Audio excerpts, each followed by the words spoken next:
Goeiemôre. Sjoe, ek hoop en ek vertrou, dit gaan met jou goed.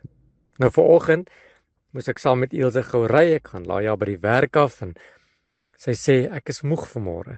Ja, ons het vroeg gaan slaap, ons het die nodige slaap ingekry, ons het vroeg genoeg opgestaan om alles te kan doen wat ons moet doen, maar ja, iewerte in ons lewens raak ons moeg. Dis asof ons moeg is sonder dat ons iets gedoen het. En ek weet ons is besig, jy is ook besig, almal is besig, maar so nou en dan het ons verkoeking nodig. Het ons so 'n bietjie nodig om rustig te raak of om dalk iewers heen te gaan of om weg te gaan sodat ons verkoek kan word. Maar baie kere is dit nie moontlik nie. Jy moet werk.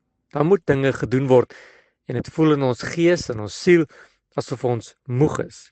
Hoor gou wat sê Psalm 23 vers 3. Hy sê die Here verkoek my siel. Wat is verkook?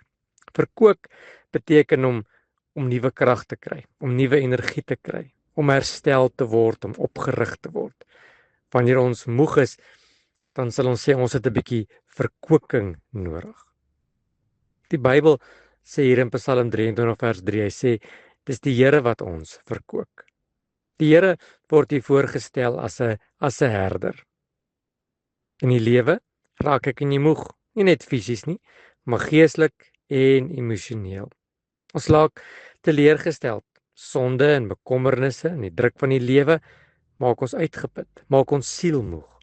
Maar Dawid getuig dat die Here een is wat ons siel weer verkoop en ons herstel. Om te verkoop te word beteken dit werklik waar om nuwe lewe en nuwe krag te kry. Dit kom van die betekenis van wanneer 'n plantjie in die son warm gekry het en besig is om dood te gaan en daar water oor hom gegooi word, dan sê ons die plantjie het verkook geraak. Want dit is die Here alleen wat ons vol maak en wat ons die krag gee om aan te gaan. Soos 'n skapie wat weggedwaal het en moeg geraak het, bring die goeie herder ons ook terug na 'n plek van rus. Hy vergewe, hy genees, hy verbind die wonde en ja, hy help met die gebroke harte. Hy lei ons op die regte pad en God help dat ons lewens weer krag kry. Die wat op die Here wag, kry nuwe krag. Ek is tot alles in staat deur Jesus Christus wat my die krag gee. Hierdie verse herinner my dat nie vakansie nie, nie mense nie, nie kos nie, geen aardse ding kan ons verkoop soos Jesus Christus alleen nie. Kom vandag by die Here Jesus uit.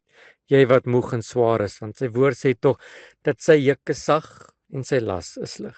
Gee jou bekommernisse vir die Here. Jy ken die ou liedjie, take your burdens to the Lord and leave it there.